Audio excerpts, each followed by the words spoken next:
All right, once I see myself, we can proceed. All right, looks like I found myself. All right, good evening, everyone, and thank you so much for joining me here on the First Alert Desk. My name is Tori Cooper, and we're just going to get a quick mic check to make sure that my levels are being picked up. I'm going to ask my digital producer really quick to see if we are good to go, and then once we are, we'll move along. So, Ellie, once you give me the thumbs up, I will proceed.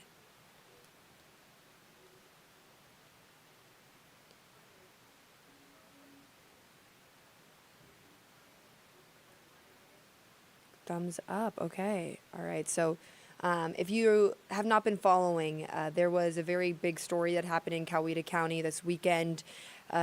This happened in the early morning hours around 1 a.m., and that's what police are investigating. The sheriff's office in that area, actually, I should say. They're the ones, deputies have been telling us that they responded after they received reports of commotion happening at a house. They say when they got there, let me take you to the scene as I'm walking you through this. They say when they got there, they said they unfortunately found 2 bodies in the driveway of the home, and they say that they found a 3rd body in the doorway of the house. They also say that they saw a man run into that house when they arrived, and they say eventually, after SWAT teams were called out, they do say that they heard a gunshot inside that house, and then at a later time, they found that man inside that home had succumbed to his injuries following that gunshot. So that's why they are believing that this situation is a suspected murder-suicide, but they have not provided any additional details right now in terms of any additional arrests or how the victims may or may have not known the suspect in this. So that's the very latest. We're keeping a very close eye on this because, of course, we want to try to track down family members, and anytime something like this happens, that's when we take that course of action. We try to reach out, but at the same time, we want to respect the people involved and their family members. So we imagine that maybe Monday or later on this week, we'll get more answers from investigators or potentially family. But that story is the one that I wanted to update you on. And then I wanted to talk about an update to another story that we told you about that we just got some new information into our newsroom. So this man who I'm about to show you right here, let me play this out. Let me loop it.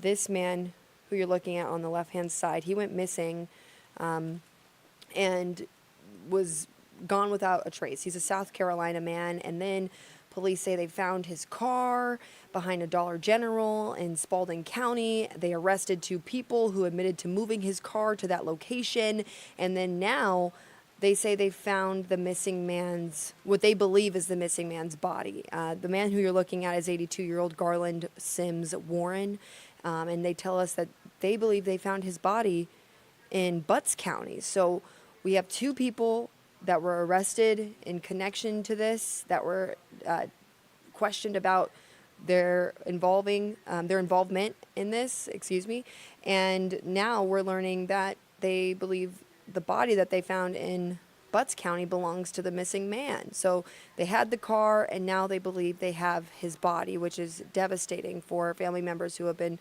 waiting for him to come home safely. So I wanted to update you on that story just because it came in around Thursday afternoon, and that's when we started following this, and we just got that into our newsroom not too long ago. So again, this is the missing man from out of state who they found his car here in Georgia, arrested 2 people in connection with what happened to his car, which was they arrested for essentially being involved in stolen property, and now there's, they believe they may have recovered his body. So that's the very latest we have on that situation.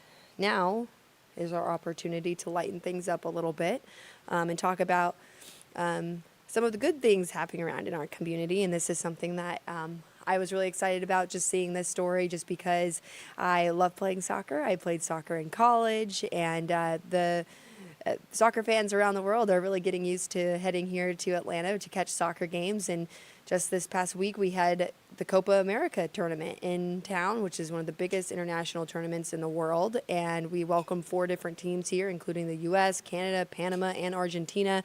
And so this really set the stage for some new questions to arise about whether or not the community is set up for the World Cup that's supposed to take place here in Atlanta at the Mercedes-Benz Stadium in just 2 years' time. So we had our Atlanta News First reporter, Blake Devine, go back out because he was not only at those in town for the games when they happened for the Copa America tournament, but he wanted to take a look at how was transportation. Did fans think that this was an easy breeze to access the game in time? Did they feel like there was enough room? Did they feel like the Mercedes-Benz Stadium did a good job at accommodating this scale of an event? And so we also talked to businesses surrounding it. So let's let Blake take it away from here.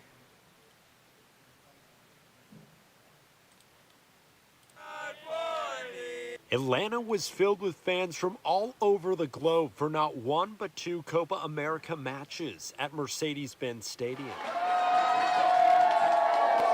Christian Majorina is a German fan who won tickets to the Argentina-Canada game. Basically, the whole entire 90 minutes, they were all just cheering for Messi. So it was just really loud in there, great atmosphere, and it's probably going to be very close to what it's going to be for the World Cup. The U.S. men's national team also played Panama, as both games brought big business to Stats Brew Pub in downtown Atlanta. Last week, we had the Argentina people, everybody in town for Messi. I mean, it was through the streets, people with flags and everything. We were busy for days before and days after, which was amazing to see. Yet this only offered a small sample of what could come in 2026. As Atlanta hosts 8 World Cup games. I think Atlanta's ready. We've done these kind of big games before, and it being spread out among other cities. I think it's going to be great. With MARTA and just with the parking they have set up and just the way Mercedes-Benz is, like the venue is perfect for a World Cup. Brian Rodriguez is a diehard Atlanta United fan. Atlanta United! Infrastructure-wise, I think there's a lot to be said yet about like public transportation and whatnot to get ready for it. There's gonna be a lot of people here. His wife Jennifer can't wait to witness the sporting spectacle. It's going to be worldwide. People are going to be coming from everywhere to Atlanta and seeing this great city.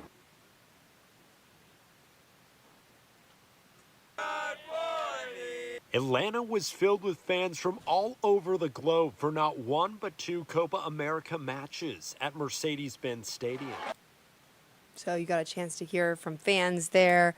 And yeah, so it's going to be exciting to see the World Cup come here to Atlanta. You can count on Atlanta News First bringing you from start to finish through that. And of course, any other major games that pull up here to Mercedes-Benz Stadium. But we have our reporters on some other stories just want to briefly talk about really quick.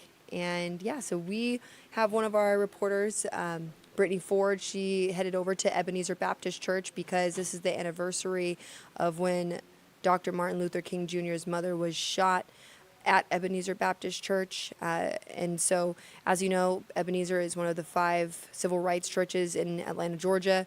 And so this is a big deal. And there's going to be lots of different stakeholders in the community, survivors from that event. We imagine the King family will be there. And so we wanted to make sure that we were on top of that. So we sent her out to cover that story. And then, of course, 4th of July is right around the corner. So we want to make sure that you guys know where the best place is to get your fireworks, things you need to keep in mind, timing, making sure that you have the right ones in your hands, so you're not getting in any trouble with the law or just physically. So we're going to be sharing some helpful tips on fireworks safety tonight. And yeah, so those are the top stories that we have our reporters on. And we hope that you tune in at 6:30 on WANF, as well as Peachtree TV at 10. And then again, we'll be back on ANF at 11 o'clock tonight. So we will see you there, and we'll be back on the First Alert Desk at 8 p.m. All right, have a good night.